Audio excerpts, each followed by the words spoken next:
Hello guys, this is Gautam. దుబాయ్లో నాకు బాగా నచ్చిన ఫోన్ అయితే ఇది 2 ఇంచెస్ ఉంటుంది. 25K అమౌంట్ వచ్చేసి 225.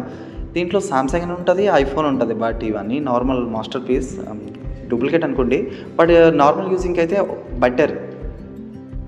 నెక్స్ట్ వచ్చేసి దుబాయ్లో అట్లా షాపింగ్ వెళ్ళినప్పుడు ఇది మామూలుగా చూసిన బుజ్జు ఫోను. ఇంకో విషయం ఏంటంటే మా ఛానల్లో 300 మెంబర్స్కి లక్కీ డ్రాలో 30 మెంబర్స్కి అయితే తీస్తున్నా. అది 2026లో పొంగల్కి అయితే వాచెస్ కానీ ఎక్స్ట్రా టాయ్స్ ఏదైనా వాటెడ్ బేబీ నాకు నచ్చినవి అయితే ఇస్తా.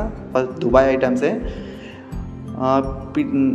మాల్కి వెళ్ళేటప్పుడు ఇవి బాగా నచ్చాయండి నాకు. అట్రాక్షన్ చేసి టాయ్స్ అండ్ లేడీస్ వాచెస్ ఇంకా చాలా నచ్చాయి. ఇవాళ మంత్రం వచ్చేసి మనం డిప్రెషన్లోకి పోయినాక మనకు డిప్రెషన్ బాగా పోయినాం, బయటికి రాలేకపోతున్నాం అనుకుంటే మనకు నచ్చిన పని మనం చేస్తాం అనుకుంటే. ఎస్పెషల్లీ నాకు మ్యూజిక్ అంటే ఇష్టం. మ్యూజిక్ ఒక 10 minutes మంచి లౌడ్ మ్యూజిక్ అంటే దాని నుండి బయటకు వస్తా. అట్లా ఇది drone, jet, baby type jet చాలా బాగుంటుంది. నెక్స్ట్ షాట్లో మళ్ళీ కలుద్దాం. Thank you.